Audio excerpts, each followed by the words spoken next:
Hello and welcome to the Special Ed Strategist. I am your host, Wendy Taylor, educational therapist, IEP coach, and your guide on this journey. Today, we are joined by a deeply caring, highly experienced developmental behavioral pediatrician, Dr. Miodovnik, who practices right here in the DMV area. In today's episode, we're going to shine a light on how medical insights can change everything from what's happening at the dinner table to what's written in the IEP or 504 plan. We're going to explore how to start noticing patterns, translate doctor notes into actionable school strategies, and confidently bridge that often felt gap between home and school. So whether you're just beginning this path or already advocating at every level, stay with us because you're not alone and you've got powerful insights ahead. So let's dive in. Hello and welcome, Dr. Miodovnik. Thank you for joining us today. Thank you for having me. You bet. So before we get started and really having this conversation about helping families bring that clarity with medical insights and how that's impacting their students in the school day, can you just take a couple minutes and introduce yourself and kind of how you got into your line of work? Sure. So I'm a developmental behavioral pediatrician. Again, I know you've had those on on your show, so maybe it's been explained before. But basically, we're pediatricians who have specialty training in developmental and behavioral issues with kids. So it's an extension of pediatrics with with a more of a focus on those areas. So we are pediatricians, and then we do fellowship in developmental behavioral pediatrics, which is a board certified specialty in and of its own. I got into it in a very kind of roundabout way. I first trained in pediatrics and then did a short stint in the Navy as a military physician, a pediatrician actually in Japan. And then when I got back, I did some urgent care work in Los Angeles and then decided I needed to do some work in public health because I was doing a lot of global health work. So went to New York, Mount Sinai, did my public health degree, my master's in public health, and then realized, but I need more clinical background now that I have this experience in my area of research was toxic exposures and how they affect neurodevelopment in utero. And so then I was like, well, I need to know the kids that I'm talking about. So I went up to Boston, the Boston Children's, did a fellowship in the developmental behavioral pediatrics, but I was clearly further along than some of my colleagues because I was non-traditional route. And that's how I got into that specialty. And then I've been working in various settings, whether it's private practice, hospital-based. Most recently, I was working at Kennedy Krieger Institute in Baltimore, and that was affiliated with Johns Hopkins.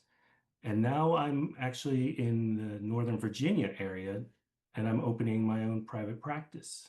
Fantastic. So before I ask our questions that we're here to talk about today, I often ask my guest, what is one little known thing that you do that really doesn't align with who you are as a professional, whether that's a hobby or a sport or club? What is something that you do for fun or relaxing? Relaxing. Well, me and my family were very big into musical theater. We've all been, in Nice. some ways, performers. Whether it's my sister-in-law who's a veteran Broadway performer versus me and my wife who did it all through high school and college.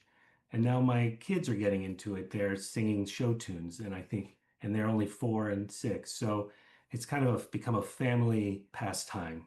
Yes, I think that is really fun. Our family sings, but we sing silly songs, not necessarily show tunes. So I'm sure you're more polished than we are when we're just belting out random stuff to be silly. Well, when my 4-year-old starts singing Sondheim, or my daughter can tell the difference between Andrew Lloyd Webber and a Stephen Schwartz musical, you know that they're starting to absorb your own fanatic ways. Excellent. Excellent. All right. So we're going to circle it back here, really kind of setting the stage and trying to understand the connection between health and learning from your lens as a developmental pediatrician and thinking through as a special education lens and how that would impact a classroom to help support our families. So, really, many parents may not realize how much medical conditions, whether it's a chronic illness, a sleep disturbance, anxiety, how that can really affect a kiddo's ability to be available for learning or to self regulate. So, from your perspective, what's the most important insight parents should really kind of understand about this connection? I think it's important to underscore how connected they really are. They're almost dominoes, and if one of them starts to fall, they kind of all follow in the same fashion. So a child might have anxiety or a chronic illness, and that disrupts sleep, and then poor sleep raises their stress. They become hyper arousal, and then they become emotionally reactive.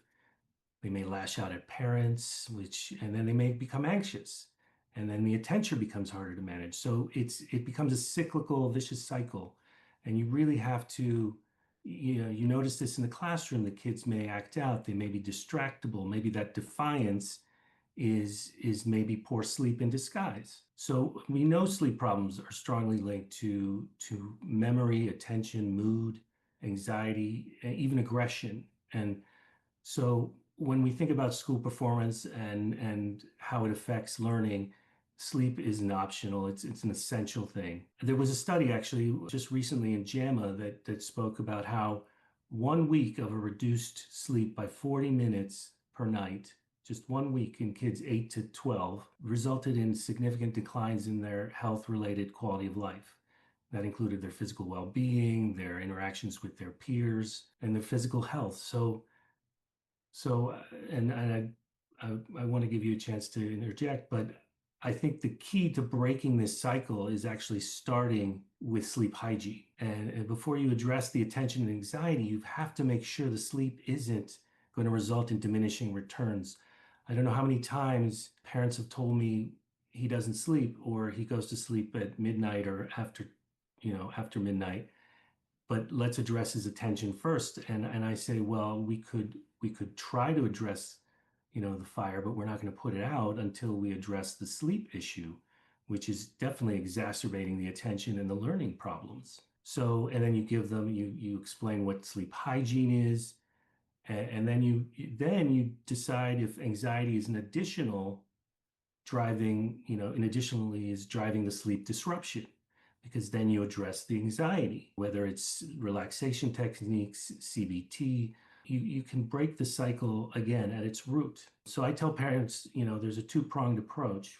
You want to get better sleep first. Make sure you have a bedtime routine, the same bedtime every night, same wake up time every night or every morning. The basics: dark room, quiet, comfortable temperature, all the basics. Then once the child's sleep is kind of in a routine, then you can see, well, okay, what's now the degree of inattention and anxiety, and then you address those issues next. So when you think about kind of the sleep component, how can you help guide parents that if it's, whether my kid does not fall asleep or my kid falls asleep and then wakes up or my kid, you know, whatever that may look like, how do we kind of start to form that as a healthy habit? It's really important to get to know the family, to get to know the child. I think that's where we kind of excel. The developmental behavioral pediatricians really try to get to know the family rather than focus on the problem. I try to get to know, well, what's going on in the family's life and the home environment that could be contributing to poor sleep, and also explain that some of these conditions, just by having the condition, there's poor sleep. It's a known co-occurring issue. So take ADHD. Kids often have sleep problems even before they start the medications for ADHD. They already have sleep issues. And take autism. Autism is known to have either difficulty staying asleep, nighttime wakenings. So each one requires a very specific approach to that child's issues. Is it sleep latency? Is it the time, how long it takes them to sleep? What is their pre-sleep routine? Are they on their screen right before? Did they miss their window to kind of calm down and unwind their brains? Or is their brain still racing? So each person, you can't just a one size fits all. You have to figure out the family dynamics, the home dynamics. Is the child sharing a bedroom with a sibling? Can they hear everything through the walls because everyone's still awake? There's a lot of factors that we consider that maybe are sometimes taken for granted. With co-occurring, and I like how you said, to kind of get to that root cause, because oftentimes we do hear attention and anxiety and how to figure out kind of what came first or what is first. How do we go about that? Kind of similar to what you're saying in terms of taking one component at a time? Yeah, I mean, and this is where kind of it's a puzzle. You have to figure out there's so much overlap between all these issues, the anxiety, the inattention, the learning, the social, the emotional. They're all basically in my head. I break it down into the individual components and I make almost a chart of, well, what needs to be addressed first and what can be addressed and then will lead to improvement in other areas because they're all so interconnected. And so I will focus if a child, for example, you take a child who has ADHD, who's a high achieving, say it's a 13-year-old girl who's a high achiever, straight A student, very motivated, may have some inattentive ADHD. What you may see first is anxiety.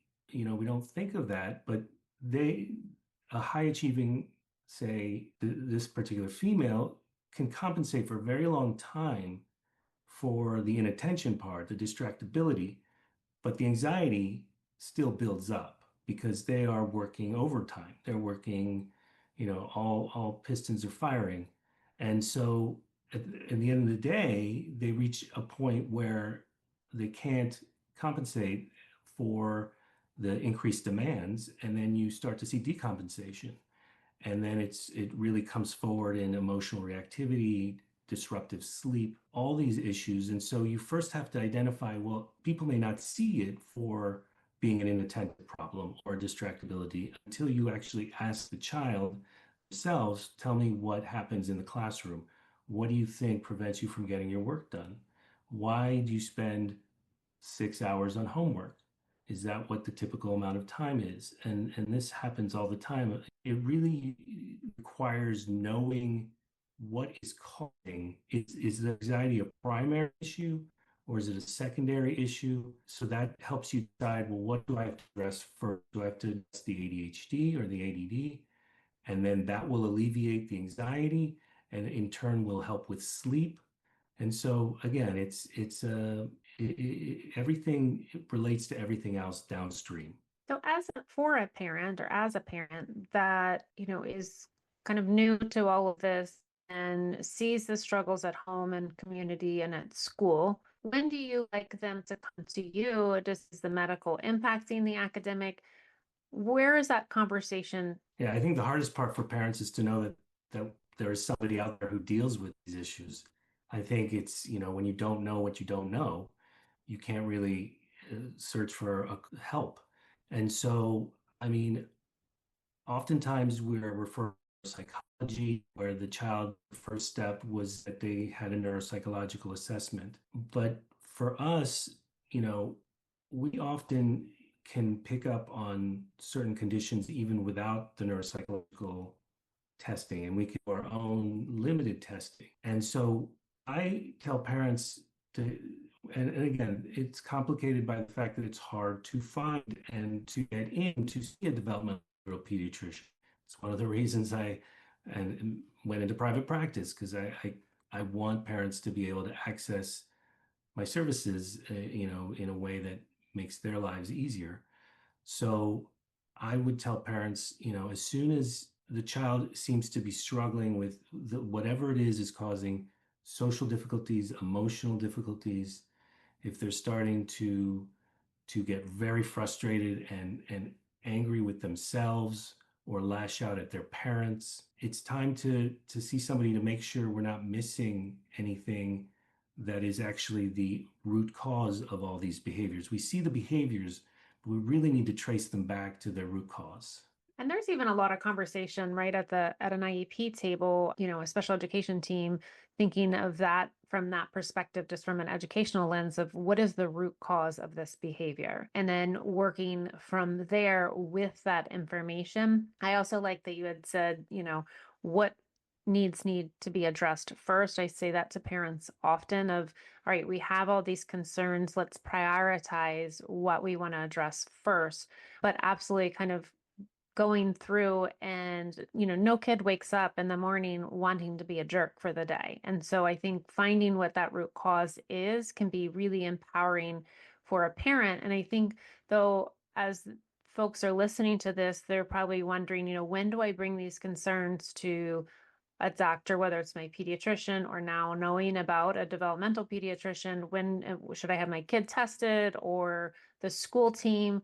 What kind of advice do you have for parents in that situation where they are seeing some things at home that are causing some unrest in their home with their baby, with their school age kiddo, but they're not sure who to turn to, or they're turning to somebody and that person is, can say, oh, it's fine, or, oh, it will get better, those kind of things. So, what point, how can we better direct our parents with resources? I mean, I think I usually see the parent who's been to 4 or 5 other specialists before they realize that I exist, and which also speaks to the fact that a lot of other specialists don't know that we exist. We're kind of the hidden diamond in the rough here. The basically they should, again, there are reasons to do neuropsychological assessments. There's reasons to to go to a therapist first. If it's anxiety, you would go to a therapist first if you can find a therapist. That's another challenge in and of itself, because where everyone says you need CBT, but then finding somebody who provides CBT for your age range, for your specific concerns, is an odyssey in of itself. So then I usually see the kids after they've been to 4 or 5 specialists who generally don't communicate, who generally give different advice. And then what I do is I take all of that. So I don't disregard anything that has been done, because I don't want to duplicate. And I also don't want to, I like to see other perspectives. And I take all that information and I make it, make sense. I kind of, instead of everyone looking at the elephant blindfolded, I kind of take off the blindfold and I say, okay, here we are looking at an elephant. Let's put the pieces together. What I would say, I mean, I don't want to say parents should finally come when they're not getting anywhere with who they've been seeing. I mean, I think we need to promote our what we do and do better marketing for developmental behavioral pediatrics. I just don't think also the hospitals make it a priority to highlight the services that we offer. And oftentimes, the hospitals have long wait lists anyway. So you may be told, well, this would be great for a developmental behavioral pediatrician, but then you're told you have a year and a half long wait, and you're like, well, I can't wait that long. So then you do go to see a neurologist or a psychiatrist or other specialties that have some overlap with what we do, but we also focus on kind of school. That's a big one for us. We focus on the school, the effects of all these conditions on social emotional outcomes for the child, and always we always try to make sure we don't neglect those, say in an IEP goal.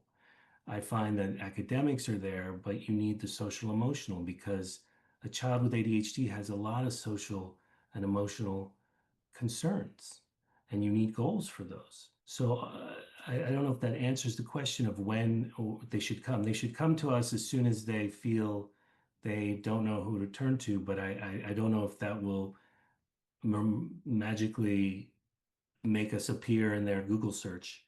They should probably put in the Google search, still trying to figure out what a good, what the good search terms would be. Because oftentimes I've tried this, I put developmental pediatrician, and you get a lot of, nowadays you'll get a lot of behavioral therapy centers come up. You get a lot of the big institutes, so you don't really know it seems like, but they don't exist. So we're very humble. We don't self-promote, and that's our biggest Achilles heel.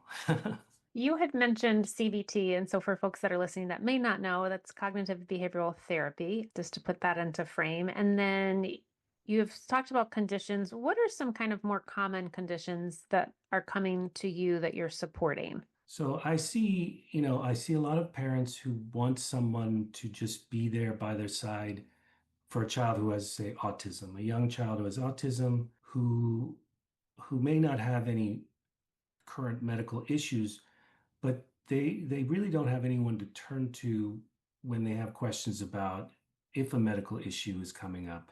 When do I seek help? How do I help with this particular behavior or this particular, they're not sleeping. I mean, we work through all of those things and we try to help parents resolve those issues before they have to go to a sleep center or a sleep specialist. I mean, there are things we can try, there are tricks up our sleeve that we will do to try to avoid, again, sending parents out to other specialists because they're already seeing so many specialist therapists, all the providers, the speech therapists, the occupational therapists, the behavioral therapists, the ABA. It's overwhelming. So to add me to the pot, I have to add value added. My value added is I can put it all together for them and tell them what should be the priority. What is, to try to simplify things. Let's take the top three things we really want to work on and focus on those now. Let's not try to fix everything all at once. And so, we're not going to fix everything today, but I'm going to be there. So a lot of parents don't have anyone who will follow up with them, who will check in a couple weeks. Sometimes you do neuropsychological assessments and then it's kind of a once and done, and here's your report. If you have any questions, you can email us. But what I do is I take the reports, the neuropsych, and we interpret them for the parents. We try, I mean, I know the neuropsychologists do this as well, but we kind of try to tie it in with the other issues that they're seeing medically, for example. And so autism, they want somebody to kind of have in their back pocket to reach out to. And that's something that I try to do. ADHD is clearly something that you need somebody to medication management. So even though a neuropsychologist diagnoses these things, or a neurologist may diagnose these things, sometimes and sometimes pediatricians are comfortable managing to a certain degree. But then when 3 or 4 medication trials have failed, that's when they refer to us. And psychiatrists can handle this too, but again, it's about a broader focus. We don't, we do read the IEPs as we've learned to read these IEPs, these 40-page IEPs. It should be part of our training, but we actually learn it on the job. So we all have our methods of, finding out the salient information in these long documents that parents would never know where to look. I mean, it's just so much, and it seems like an archaic form of giving parents 50 pages of stuff that's difficult to interpret by an astrophysicist. So those are the kinds of things, helping them, guide them through the IEP process. They may need a medical necessity, support in pursuing certain accommodations. They may need, an official diagnosis of something, but the school can't do that. So these are things that we also can do, and we're very good at these particular tasks. You and I do similar things in the sense of really helping parents through this process, because at the end of the day, there's fear, there's love, it's your baby. You want them to grow, you want them to be successful in whatever manner that looks like, and really helping a parent pull all of this together because it is overwhelming and it's exhausting. And parents also are running a household and have jobs and didn't go to school for any of this, and and being able to understand an IEP or a neuropsych or your recommendations, and then being able to tie them together in a way that you can communicate to the school, I think is really powerful for our parents, and often having them do that in their parent input statement and really looking at how students, looking at that or educational impact, not just the academics, and considering where the social emotional from bell to bow, whether it's transitions or the lunchroom or specials or outside on the playground or wherever that may be. And I think it's incredibly important for parents to have us as resources to help them filter through this information and prioritize, that educational impact based on our IDEA law, not just academics. But also you bring up, and I've said this a lot too, is just professionals tend to operate in a silo, and those silos don't tend to communicate. And I know that personally from my son was a brain cancer survivor, and there was a lot of just trying to figure out the balance as well, because the medical world and the school world look at things differently. And so really having somebody that can help filter that information is such a need and a priority for our families that are trying to navigate the school system with their kiddo. Yeah, it's like you're planting the parent in a foreign city without a map or a smartphone in this case, and you're expecting them to find their way, and they really need, I mean, they need a guide. I think educational advocates are excellent guides, and oftentimes I'm recommending an educational advocate, and it's the first time they've heard of the term. So sometimes I'm introducing these, I don't know how many parents didn't know they could go through the child find process. It's, the school doesn't volunteer necessarily. I mean, some do, but I'm often educating them on that this is an okay process to go through. Don't, you know, don't hesitate. It never hurts to have an evaluation in your pocket. You don't have to pursue the services, but it's good to, it's a start, and it helps us kind of get a sense of how they're thinking, how the child thinks and sees the world. I always wanted to develop an app, and maybe it's out there and you can tell me if this exists, that makes it easy for parents to, like a HIPAA compliant Slack or something where you can have them join, all your specialists join, and you can all communicate with each other instead of having to, and then the release of information is built in. So you automatically have everyone on your team, because I always talk about, you know, this is team Johnny, this is team so and so. I'm on your team. This your parents are on your team because parent involvement is key. Explaining this to parents that, you know, a lot of it, they have to, they can't just say, well, here's my child, he's got some problems, can you do something about it? You've got to say, well, a lot of it is going to have to take some structural changes in the home, and you have to gauge what the parents' capacity is to make huge changes. Are they ready to make changes? And so you have to really meet them where they are, both the child and the parent, because you're not going to convince a parent if they're not ready or open to these discussions. And so medication, I never bring up medication right away. I kind of lead to it in a motivational interviewing type of way. I kind of say, well, we've tried everything, and a lot of these things have helped, but we're still struggling with our social interactions at school. And Johnny is having a hard time making friends, and he's frustrated, and he feels isolated, and I don't want him to feel that way.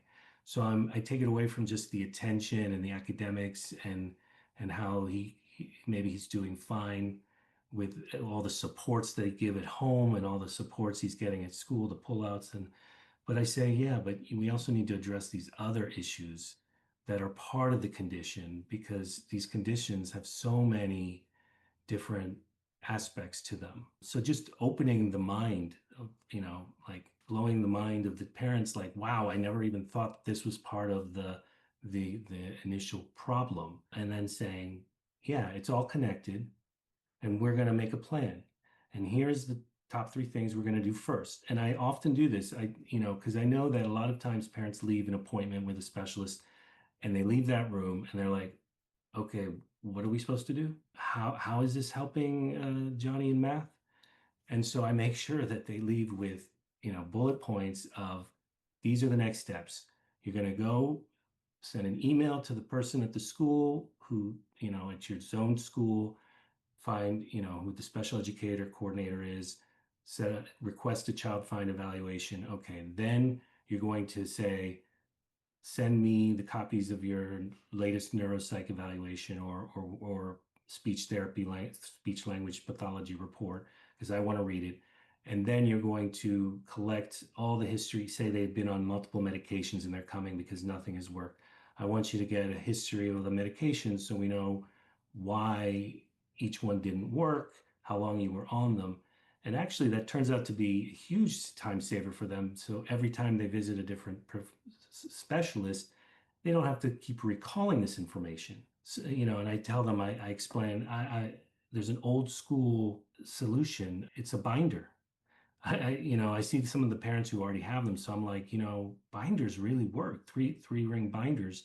Just whenever you get something, a report or a note from this, or an email or something that's relevant, put it in a binder, bring the binder. They bring the binder to me. I know where to look, and I don't have to say, oh, do you have that note from the neurogeneticist? They're like, oh yeah, it's right here. And so I can read it, I can scan it in. So I try to give them practical tools because I know that I can say, go get CBT, go get ABA. And it's like, I don't know what that means. It's so abstract. And I try to make it very actionable because that I think is the biggest missing point in seeing a lot of different specialists. They don't, it's great, it sounds great, but they leave that room and they don't know what the first step to take is. Absolutely. Absolutely. And breaking it down. And again, that fear and that love and that overwhelm, having something that's actionable to go boop, boop, boop really helps guide us as parents. So, thinking that through in terms of taking all that medical information as a binder. So, what are key medical details that you think are most important for educators to know so that we can start kind of bridging that gap? So I think, for educators, I think that what happens a lot of times is there's a misunderstanding between sometimes parents and educators about who's doing, who's at fault, like it's pointing fingers. It's like, well, the school didn't do this, or well, the parents aren't doing this. And I think it's just a misunderstanding. And so a lot of times you try to kind of elucidate the different perspectives, say maybe the school has tried this, but it's not working.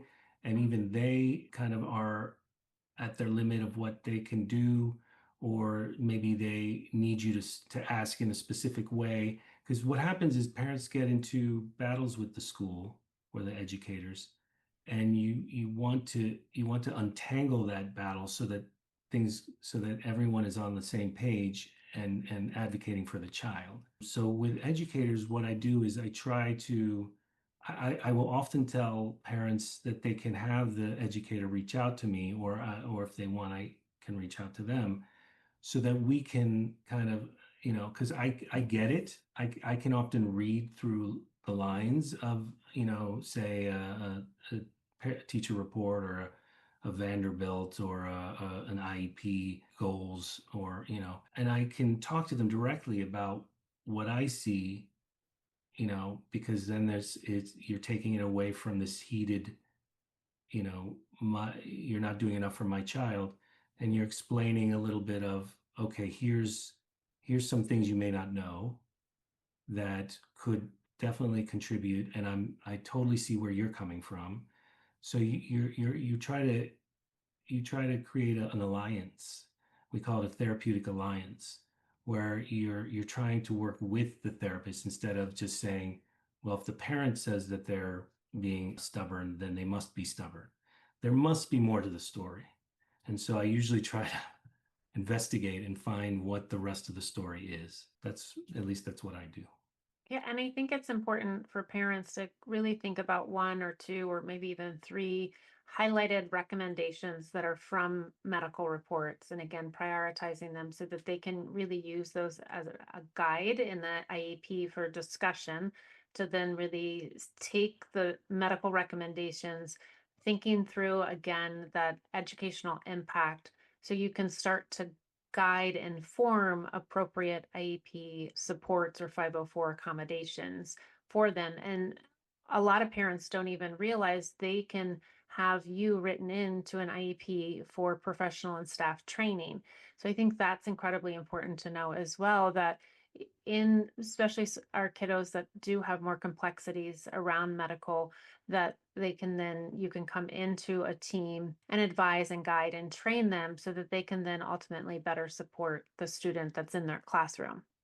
Yeah, you can explain how the medical condition plays into the areas of difficulty that they're having that may not be readily obvious, on the surface. And then you can explain, oh no, this is a known kind of secondary issue that we see in kids with this condition or illness. So you can clarify things.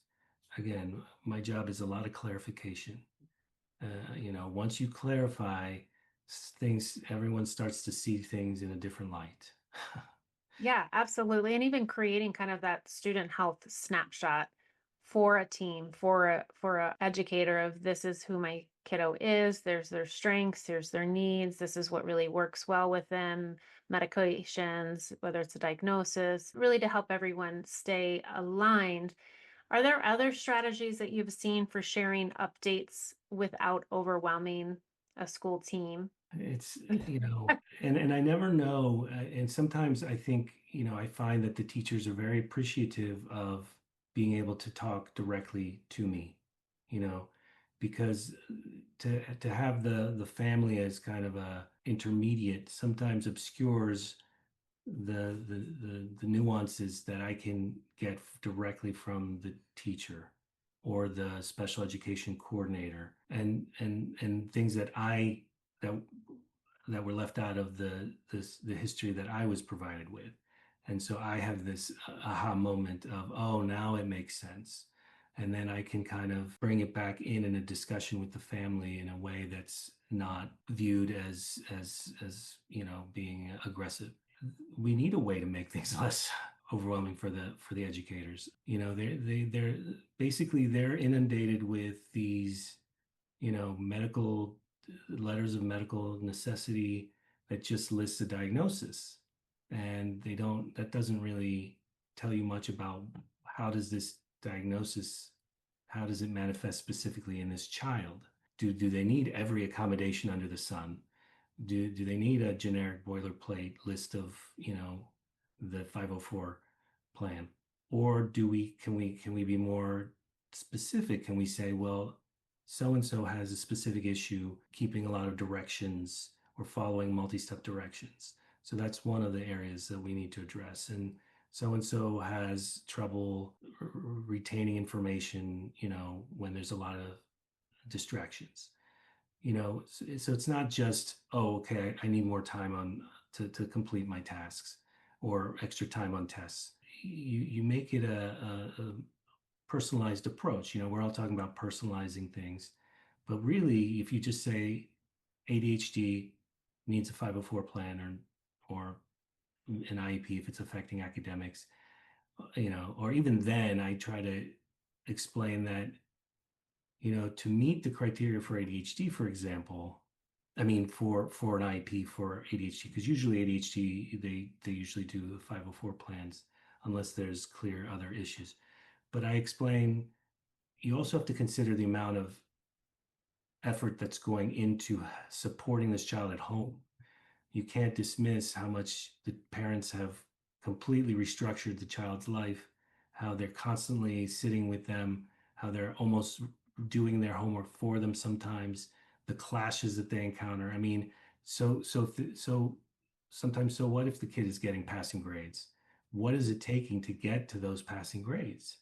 There's a lot under the surface. You're only seeing the tip of the iceberg, and they have to consider that. If I took away all those supports from home and the tutors, and everything else, where would this kid be? But I'm not going to let him sink. The parents aren't going to let them sink just to show that he needs help or she needs help. So, it's kind of pointing out things that parents may not know that they should be informing the school about. And again, teachers, they they know all of this, but they may not be getting all the information.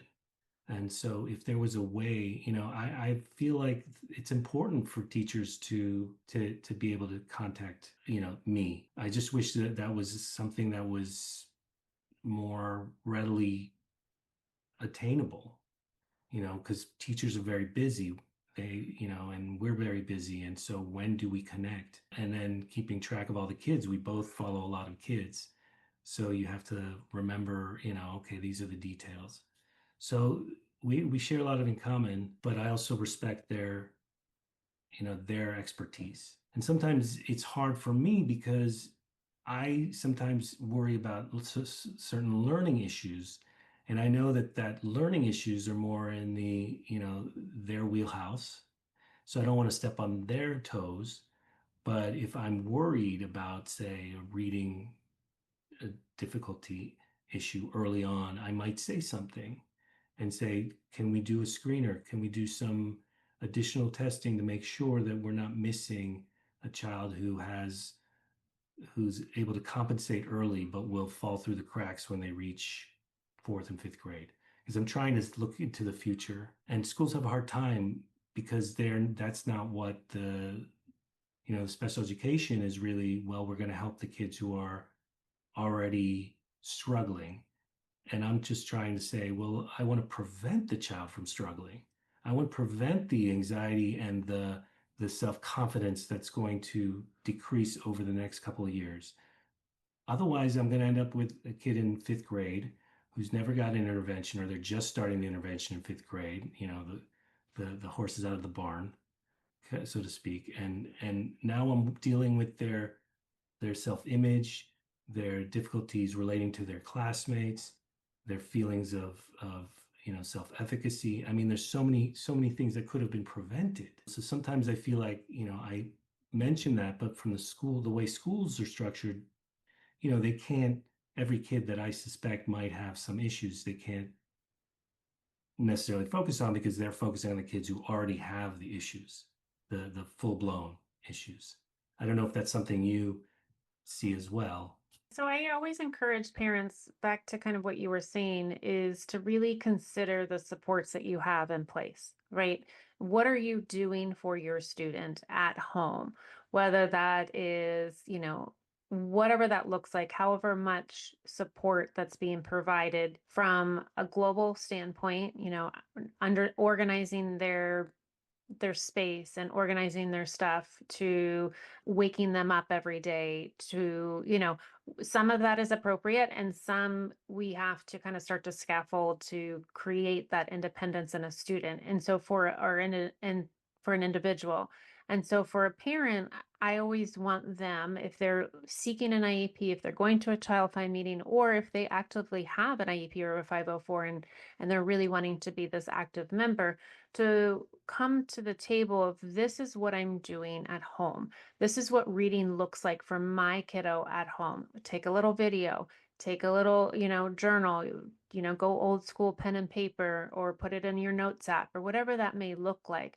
And also, if a student is medicated, let the team know, this is what they produce medicated, this is what they produce unmedicated, so that everybody has a working knowledge of, again, that educational impact for a student, from bell to bell, from the time they get off the bus to the time they go home on the bus, and everything in between. And thinking of, again, the social, emotional, physical, sensory, communication, cognition, process, and memory, and really having all of that information, so that you as a parent can start to be more of that investigator for your kiddo, so that you can be better informed for that advocacy, whether it's a conversation and talking to someone like you or other specialists or the team, so that they're able to share this information in a way that really is clear and brings clarity to what they feel is taking place.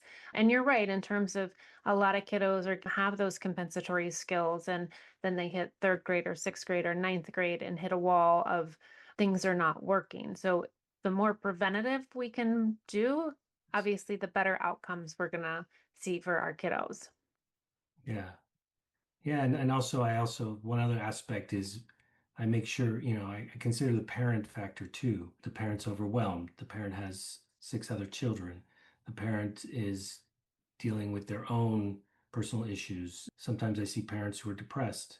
Sometimes I often see parents who may have executive dysfunction themselves.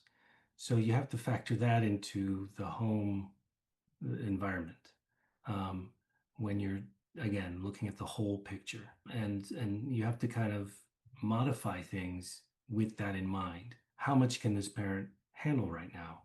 I Mhm. should make it even simpler. I should just give one thing to get done in the next week.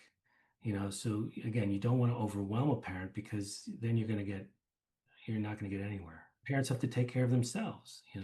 Exactly. And if a parent's looking at, attention and irritability and emotional outbursts that can be misunderstood, and then trying to really figure out, where the underlying lagging skills may be, and then how is that related to medical conditions and how is that related to the school, it does become very overwhelming for a parent. So, what is something that maybe we haven't touched upon that I should have asked? I didn't know enough to ask. I think we covered a lot. I think that again, we touched on this before, but the certain conditions manifest differently at home and at school.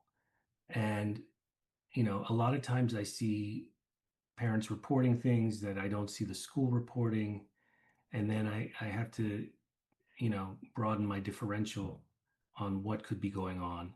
And I have to explain sometimes to parents that, well, the school is not seeing the issues. We need to figure out what's going on at home that could be possibly contributing to the behaviors you're seeing, because I don't want to jump to a diagnosis if it's more of a parent-child dynamic issue. And so one of the things is, sometimes parents come in desperate to help reduce the defiance and oppositionality, and it takes work to figure out what the instigating factors are, and it's not always an underlying ADHD. It's not always an oppositional, they like to use oppositional defiant disorder. It's not.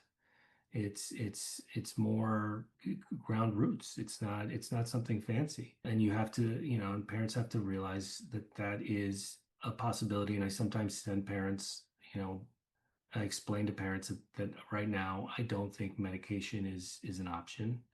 I think these issues need to be resolved first. So I guess one of the things that I also do a lot of explaining about how for example, and I'm sure you do this too, is explain to parents how to use the IEP, not to get lost in the weeds of it, but to find the highlights, what they need to focus on, and the language that's used. It can be very difficult to decipher, and so you kind of explain that this is what it means when they say so and so will be able to write their name 4 to 5 times in 10 trials or something like that. You're explaining, well, they're working on this, and they have certain measurable goals, and so a lot of it is, I think we make things a lot more complicated, and if we demystify things and explain them in really good ways. And I think that that's one of the things we try to do. We try to find analogies. We try to find little vignettes that we can use to describe kids. We try to normalize a lot of it, for the child's sake, because I don't like the child to start thinking there's a lot of pathology there. We try to explain that everyone has traits like this. It's not, we call it ADHD, but that's more for, coding and billing. But really, we all have some ADHD. We all have autistic traits. We all have executive dysfunction issues. It's just a matter of degree, not of kind. And so that I think, yeah, the take home for me is that at the end of the day, we're stacking diagnoses on this child, and we have to put into perspective this, these are just names and labels that are required for us to complete documentation. Is not a permanent mark on your future. And there are people who want to help you. This is actually me talking to the child. I'm on your team. I want to help you so that you can be the best that you are and do the best that you can. And you use an analogy like it's people who need to wear glasses. You put on the glasses, you can see clearly. It's similar to that. But the person, happens to have bad vision or less than they 20/20 at least. So yeah, the one thing I find is we get caught up in diagnoses and forget that the child is taking this in. The child is not impartial spectator. They are absorbing information, and they can either become you can build doubt in themselves, or they can see it as, oh well, now I don't have to work as hard. So you have to be careful in the message that's getting through to the child. And we tend to, I see this a lot in offices, throw these words around nonchalantly while the child is sitting there seemingly not aware. They're aware. Mhm. They hear these things, They do. and they start to wonder. And so I always finish by talking directly to the child and trying to say, a lot of people have these issues, and we're just trying to help you so that you don't have to struggle so much at school. That's basically what I try to do at the end of the day. So, if you had one final tip for parents to put on a billboard, what would it be and why? Wow. Depends on the tip that the child we're dealing with. I mean, I can give you an example of, also things evolve. We see transitions as kids get older, so always expect the behaviors, the issues that we're dealing with now are going to be different and manifest differently at different stages of the child's life. And some issues will go away and some issues will present themselves differently. And you have to start to be able to, and as the child gets older, you have to start to factor in their personality, their social relationships. And so each stage of life has a way of different presentation of the underlying issues. And it's not always going to be the same issues that they had when they were 3 and when they are 8 and then when they are 14. And just to, anticipate the changes over time and be wary that, oh, this is no longer an issue, but just make sure that it hasn't transferred to something else. You know, the child with OCD now may have more, but no longer has the OCD, may now be somebody who has a lot of anxiety related to completing assignments and planning ahead. So, it's making sure that you're staying attuned to the different, to the progression of the child over time. I don't know if that makes sense. Yeah, no, it absolutely makes sense. And really kind of following that evolution or the development of the students, of the kiddo, and looking at the environment and the individual and what works best, and really pulling you in and accessing your professionalism as a guide through this and the process of communicating and collaborating with other folks that are on that student's team. Yeah, and again, things that we do that are different than other providers or specialists is, for example, I really want everyone to understand, the child, the parents to understand why we're coming to this diagnosis. Why were you choosing to use this term to describe these symptoms? And the fact that sometimes it's expediency, sometimes we need a diagnosis, but you still have the symptoms, and these are the symptoms we're going to address. And so again, explaining, a lot of individuals need an explanation of what is autism, what is, not, it's not just a list of things that they check off on an internet checklist. There's more to it. And again, if you want to inform and educate parents so they can be advocates for their child, always explain to them the special education process and that they have rights. And again, and explain what they can expect to see. A lot of parents come to me and they, with their 4-year-old, and they want to know, is my child going to go to college and get married? And I try to bring it back to let's focus on the now. Let's get through the next 6 months together. So not to jump too far ahead, because again, like I was saying about the transitions and evolution, you were saying things evolve, that we don't have a crystal ball. Kids are unpredictable. Kids are do amazing things.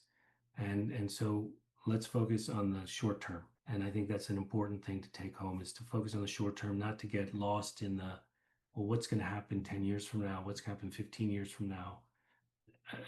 Because 15 years from now, we're going to be living on Mars. So, no, just kidding. So we just don't know. So we need to focus on now and what we know. What an excellent way to wrap up our conversation today. Dr. Miodovnik, thank you so much for joining me, kind of walking through what you do and how you can better support families that need more of you. So I appreciate your time. Sure, no problem. And, and again, if you can't find me, for example, because you're not going to find a developmental pediatrician if you just type developmental pediatrics. It just doesn't happen. Google does not favor us kindly. So you would have to look specifically for the name. In my case, a website. I don't know if I can give out my. I'll have that in the show notes. Yep, okay. For everybody to find you. Yeah, just absolutely. Because I want parents to have the option. I really do want the parents to have that option, and not be flustered by the time they get to me. Absolutely, absolutely. Well, such a pleasure, and thank you so much for your time. Thank you. Thank you for joining us today. A heartfelt thanks to Dr. Miodovnik for translating clinical wisdom into real, usable tools for families. Parents, remember, you're the most powerful advocate for your kiddo they will ever have. And in today's conversation, it reminds us that listening deeply at home, knowing how to share these observations with the school team, and turning those medical findings into specific classroom-centered language aren't just nice to do, they're really, truly a fundamental. So here's your strategy tip that I would recommend. Start with using a one-page student health snapshot. Capture your kiddo's key diagnosis, any medication, greatest strengths in a brief, clear format. Keep it up to date. Share it with every provider, from the pediatrician to your child's teacher.